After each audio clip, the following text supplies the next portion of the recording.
शम्सू नाम के गरीब लकड़हारे की है। शम्सू अपनी पत्नी गोपी के साथ रहता था। शम्सू का जीवन बहुत ही मुश्किलों से भरा हुआ था। गोपी, महाराज ने लकड़ी काटने पर रोक लगा दी है। उन्होंने कहा है कि अगर कोई भी पेड़ काटता हुआ पकड़ा गया तो उसे बहुत ही सख्त सजा मिलेगी। अब मैं क्या करूं? मेरे तो कुछ भी समझ में नहीं आ रहा। अगर मैं लकड़ी नहीं काटूंगा तो घर का गुजारा कैसे होगा? लकड़ी काटने के अलावा मुझे कोई और दूसरा काम नहीं आता है। आप एक काम कीजिए, मेरे ये सोने के कंगन बेचकर घर का सामान ले आइए। इससे हमारे घर का कुछ दिनों का गुजारा हो जाएगा। अरे ये सोने के कंगन तो मेरी माँ ने दिए थे तुम्हें, और तुम्हें ये सोने के कंगन बहुत पसंद है। फिर तुम इन्हें बेचने के लिए कैसे कह सकती हो गोपी? हम कोई रास्ता जरूर निकाल लेंगे पैसे कमाने का। तुम ये सोने के कंगन अपने पास संभाल के रखो। इन्हें बेचने का तो मेरा भी मन नहीं है, लेकिन हम कर भी क्या सकते हैं? भूखे पेट भी तो नहीं रहा जाता है। सोने के कंगन तो और आ जाएंगे। अब तुम जल्दी जाओ और ये सोने के कंगन बेच आओ। एक बात ध्यान रखे, किसी के बहकावे में मत आ जाना। आजकल लुटेरे बहुत हैं, रास्ते में अपना ख्याल रखना। शम्सू सोने के कंगन बेचने के लिए निकल जाता है।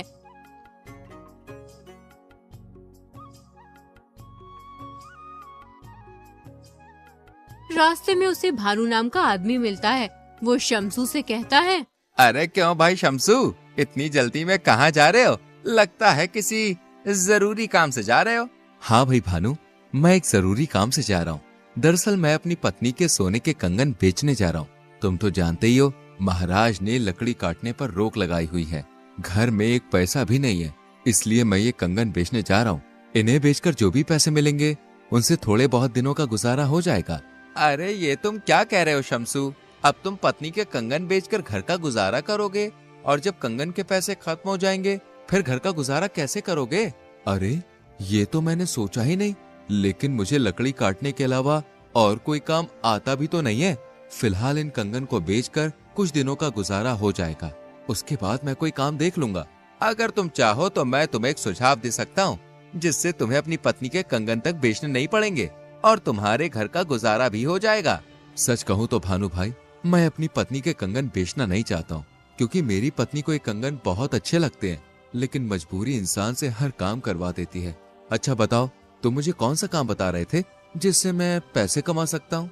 देखो शम्सू भाई, काम थोड़ा मुश्किल है, लेकिन मुझे पूरी उम्मीद है कि तुम उस काम को कर लोगे। क्या तुम काम करने के लिए तैयार हो? हाँ हाँ, मैं तैयार हूँ, लेकिन पहले काम तो बताओ, मुझे करना क्या होगा? तुम्हें मेरे साथ मिलकर चोरी करनी होगी। अरे नहीं नहीं नहीं नहीं, मैं चोरी वोरी नहीं कर सकता। मुझे भूखे रहना पसंद है, लेकिन मैं कभी चोरी नहीं करूँगा। अरे भाई, मैंने कब कहा कि तुम चोरी करो? चोरी तो मैं करूँगा, बस तुम्हें बाहर रहकर नजर रखनी पड़ेगी कि कोई आ तो नहीं रहा है। तुम देखना, केवल 10 दिनों में इतना पैसा होगा तुम्हारे पास जितना तुम अपनी पूरी जिंदगी में कमा नहीं सकते हो। तुम सही कहते हो भानु भाई, मैं तुम्हारे साथ काम करने के लिए तैयार हूँ। चलो अब हमें चोरी कहाँ करनी है ये बताओ। शम्सू चोरी करने के लिए तैयार हो जाता है। दोनों चोरी करने निकल पड़ते हैं। रास्ते में उन्हें एक आदमी दिखता है जो हाथ में झोला लिए आ रहा होता है। भानु शम्सू से कहता है, अरे देखो, सामने से वो आदमी आ रहा है। तुम्हें उसे अपनी बातों में फंसाना है और यहाँ वहाँ की बातें करनी है। उतने में ही मैं इसका झोला चुरा लूंगा। अब मैं उस पेड़ के पीछे छुप जाता हूँ, तुम उसे अपनी बातों में लगाओ। शम्सू उस अनजान आदमी के पास चला गया और फिर उसे अपनी बातों में उलझाने लगा। अरे भाई साहब, मैं इस गांव में पहली बार आया हूँ। अगर तुम मुझे सुहानपुर जाने का रास्ता बता दोगे तो तुम्हारी बड़ी कृपा होगी। अरे क्यों नहीं, मैं अभी तुम्हें जाने का रास्ता बताता हूँ। तुम एक काम करो, इस रास्ते पे सीधे चले जाओ। थोड़ी दूर चलने के बाद तुम्हें एक गाँव दिखेगा। वो सुहानपुर का गाँव नहीं है। अभी तुम्हें और आगे चलना पड़ेगा। 2 मील चलने के बाद तुम्हें दूसरा गांव दिखाई देगा। उसके बराबर से एक रास्ता जा रहा है, तुम उसी रास्ते पे चले जाना। वो रास्ता तुम्हें सुहानपुर पहुंचा देगा। उतने में ही भानु अनजान आदमी के हाथ से झोला चुरा कर ले जाता है। सुहानपुर गांव का रास्ता तो बहुत ही मुश्किलों से भरा हुआ है। अच्छा भाई, अब मैं चलता हूँ। रास्ता बताने के लिए तुम्हारा बहुत बहुत शुक्रिया। इतना कहकर शम्सू वहाँ से फरार हो जाता है। जब अनजान आदमी को अपने झोले की याद आती है तो वो घबराकर चिल्ला उठता है, अरे मेरा झोला कहाँ गया? लगता है वो रास्ता पूछने वाला चुरा कर ले गया। अब मैं क्या करूं? मैं तो लुट गया, बर्बाद हो गया। मेरी पूरी महीने की तनख्वाह चुरा ले गया कमबख्त। अब मैं अपनी पत्नी को क्या जवाब दूंगा? अगर मैंने उसे पैसे नहीं दिए तो वो तो मेरे बाल नोच डालेगी। ऐ ईश्वर, मेरी मदद कर। आज के जमाने में किसी के साथ भलाई करना गलत है। भानु और शम्सू थोड़ी दूर जाने के बाद उस झोले को खोलते हैं। उस झोले में बहुत सारे पैसे निकलते हैं। देखो भाई, मैंने तुमसे कहा था, कितने सारे पैसे हैं। इतने की तो तुम्हारी पत्नी के कंगन भी नहीं बिकते। अब इन पैसों में से आधे तुम्हारे और आधे मेरे। याद रखना, आज रात हम अमीर चंद के घर में चोरी करेंगे। अच्छा, अब मैं चलता हूँ। भानु शम्सू को आधे पैसे देकर चला जाता है। शम्सू भी अपने घर की ओर निकल जाता है। जब वो घर पहुंचता है तो उसकी पत्नी कहती है, आ गए तुम कंगन बेचकर। कितने पैसों के बेके हैं? लाओ जल्दी पैसे दे दो, मैं घर का सामान ले आती हूँ। अरे गोपी, ये लो पैसे और ये लो अपने कंगन। इन्हें संभाल कर रखो। अब हमें कंगन बेचने की कभी जरूरत नहीं पड़ेगी। जाओ, अब इन पैसों से घर का सामान ले आओ। जल्दी जाओ, मुझे बहुत तेज भूख लगी है। ये तुम इतने सारे पैसे कहाँ से लेकर आए हो? कहीं तुमने कोई गलत काम तो नहीं किया? अरे तुम ये क्या कह रही हो गोपी? मैं भला गलत काम क्यों करूँगा? अरे मुझे ये पैसे मेरे एक दोस्त ने दिए और उसने मेरी नौकरी भी लगवा दी है। जब मुझे पैसे मिलेंगे तो मैं उसके पैसे लौटा दूंगा। शम्सू अपनी पत्नी से झूठ बोल देता है और रात होने पर भानु के पास चोरी करने के लिए चला जाता है।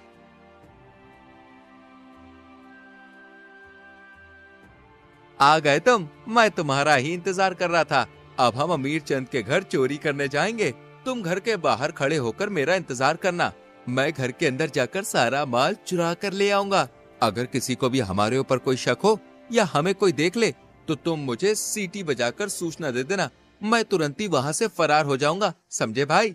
अब जल्दी चलो, ये सही वक्त है चोरी करने का।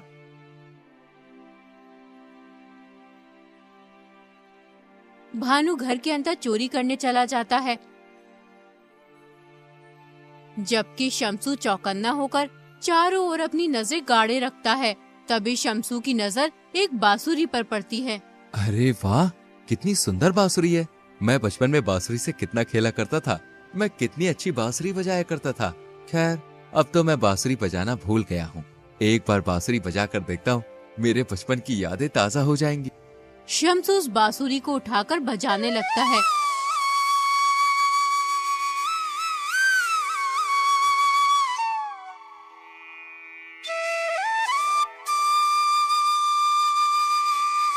बांसुरी की आवाज सुनकर कुछ गांव वालों की आंख खुल जाती है और भानु भी घबराने लगता है। अरे ये कौन बेसुरा है जो इतनी रात को बांसुरी बजा रहा है? लोगों का सोना हराम कर रहा है। ये मुझे मरवा के ही छोड़ेगा। शम्सू बांसुरी बजा ही रहा होता है कि तभी एक गांव वाला शम्सू से कहता है, अरे कौन हो तुम? पहले कभी तुम्हें नहीं देखा इस गांव में, और ये बांसुरी बजाकर लोगों की नींद क्यों खराब कर रहे हो? लगता है हमारी चोरी का गांव वालों को पता चल गया। अगर मैं चोरी का माल बाहर लेकर गया तो गांव वाले मुझे बहुत पीटेंगे। ऐसा करता हूँ, इस सामान को यहीं छोड़ देता हूँ और चुपचाप यहाँ से निकल जाता हूँ।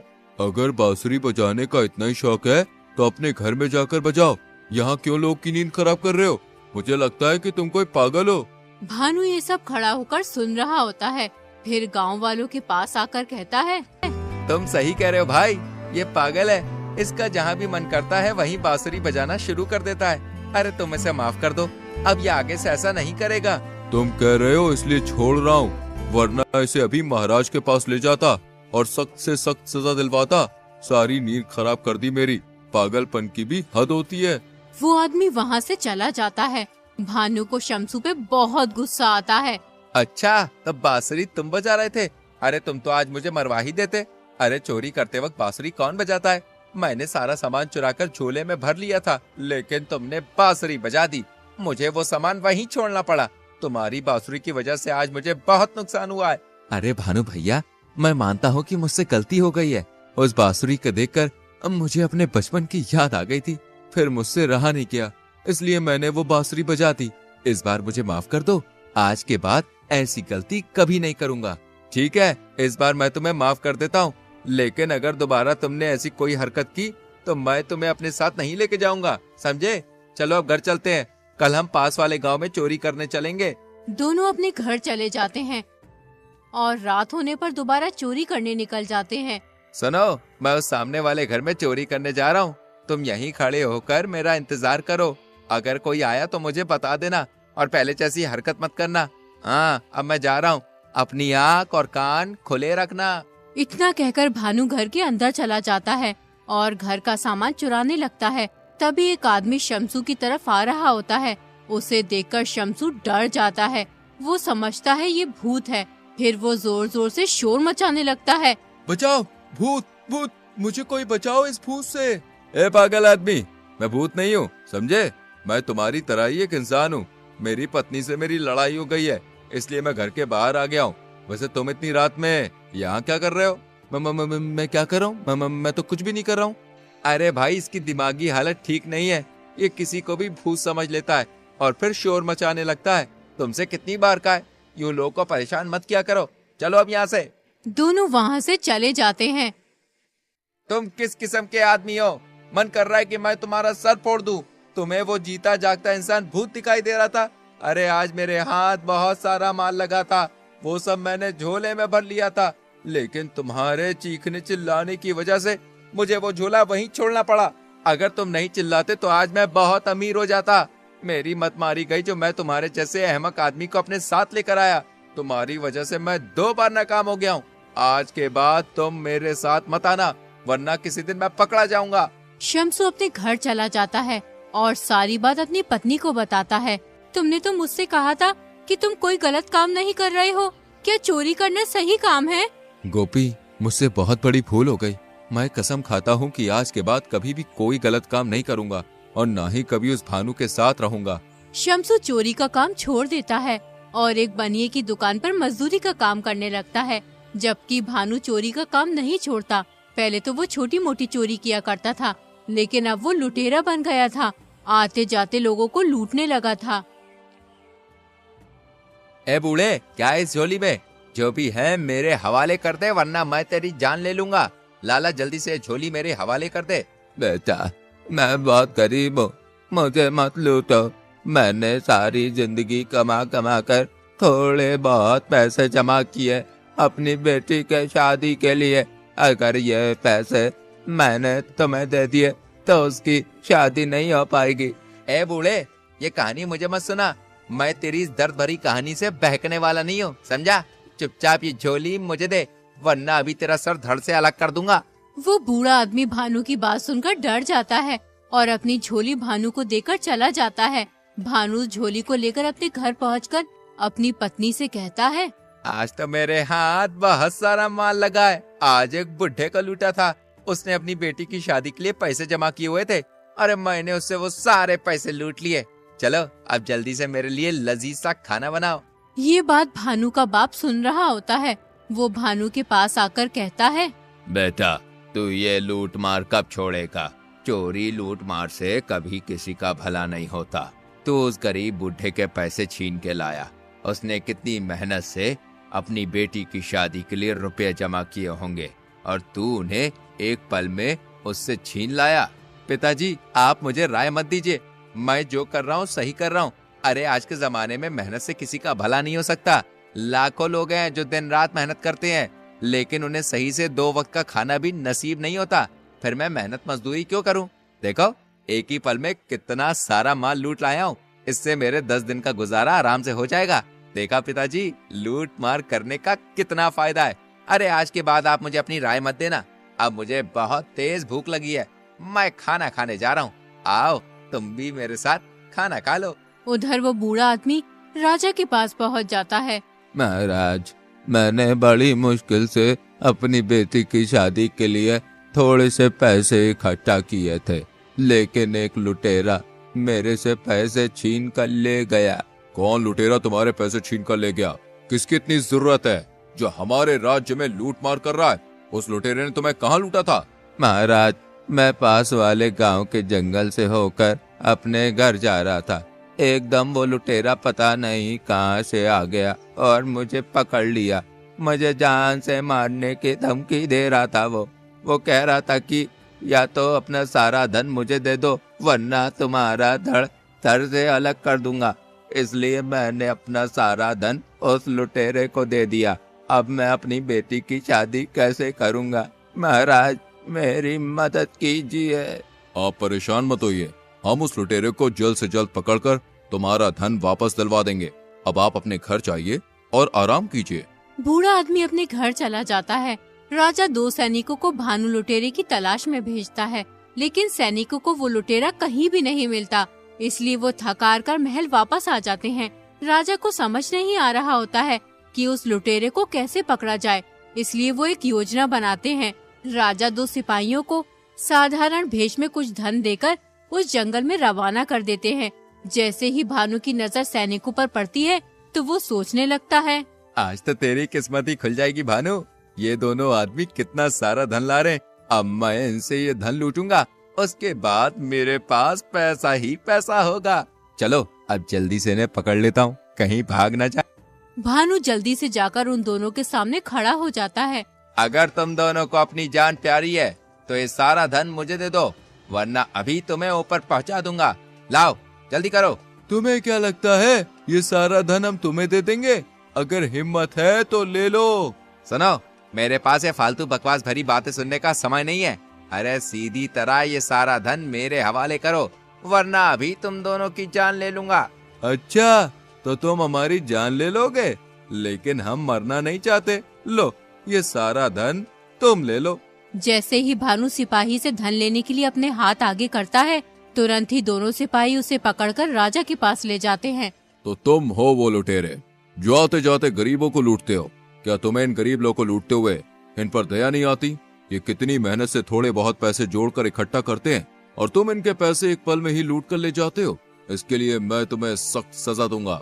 आगे से कभी भी कोई चोरी या लूटमार करने की सोचेगा भी नहीं।